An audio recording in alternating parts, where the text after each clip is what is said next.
really like to have a bigger office and bigger factory for my mananahe. Ako, I would really like, you know how mothers, tayo ang always nagpa-plan for the family vacation. I want a family vacation or kahit vacation for myself planned by someone else other than me.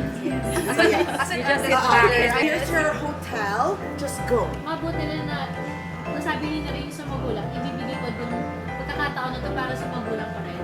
Kasi all this time nakafocus sila sa akin. So, ang wish ko, parang na gusto ko matanggap is yung magkaroon sila ng bagong bahay tsaka pangkabuhayan. So, parang if ever yung mga settle down, parang pag nag-settle down ako, I don't want to worry about them. So, yun yung gusto kong matanggap ngayong Pasko. Ako, matagal ko nang gusto gift na hindi ko pa natatanggap. Ay, alkenista!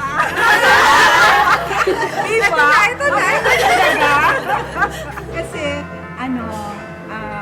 precious siya. Diba? Thank you. Done with care. But I think a lot of us would have, similar, parang I want more time, actually, I want more time to live. And also, parang to be able to spend, di ba, it with friends and family. Ako, ang wish ko, not just for myself, but for our country. Transparency in government. Oh my God. How about me naman is I also want to receive some downtime as well.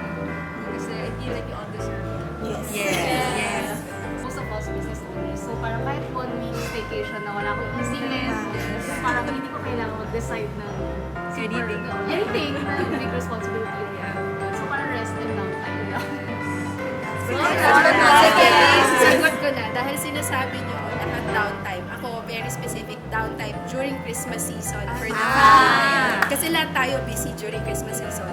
We hustle for the brand, we hustle for our employees, we hustle for the communities that we support. So, dapat downtime during Christmas season. Para sa atin lahat. Sa darating na Pasko, alay ko sa inyong lahat.